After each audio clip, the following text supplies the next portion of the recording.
Throughout the year, you'll be completing 6 different project-based learning units in science and social studies. They will all have math connections as well as a writing masterpiece within each one. To get to those different PBL units, you have 2 options. The first is going to be on your assignment sheet that you go through with your teacher every week. There will be a link. The second way is the way I'm going to show you in this tutorial. Once you're in Blackboard, log on and you will see the list of classes that you are enrolled in on the right side of your screen. You'll have many less classes than I have viewable, but you're going to find the one called eAchieve Elementary and click on that. Once you are into eAchieve Elementary, on the left column are going to be all the different parts of our course.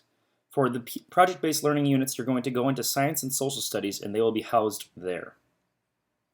Along with the many different resources that you see here, there are going to be folders that have grade K1, 2, 3, 4, 5 science and grade K1, 2, 3, 4, 5 social studies.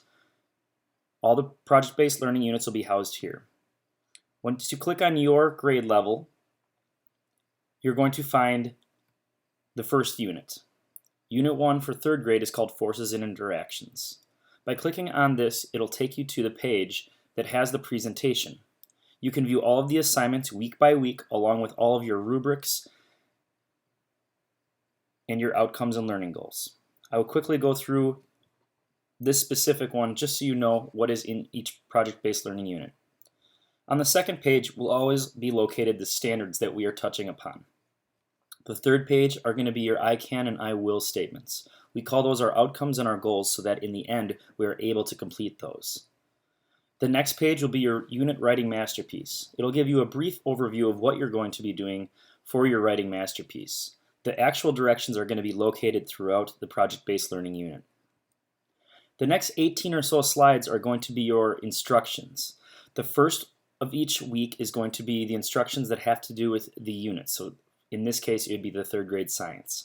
If there are videos, there will be links as well as the video that shows up. There will also be very specific directions as to what you're supposed to do.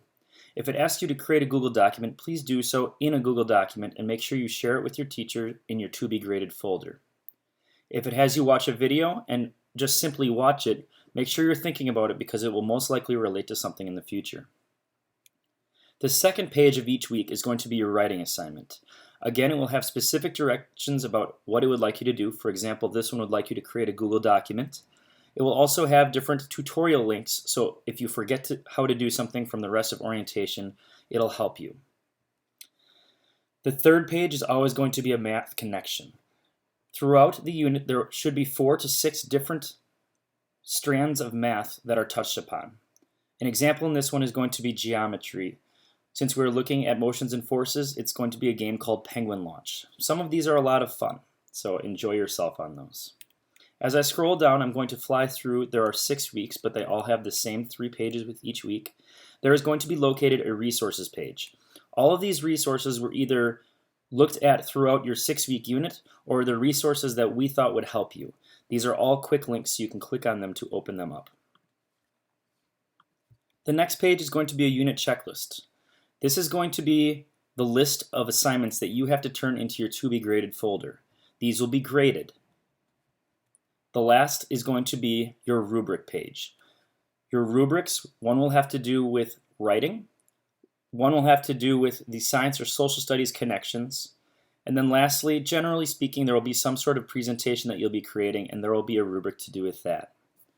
These will be your grading scales, so make sure you reference these as you're completing your large projects.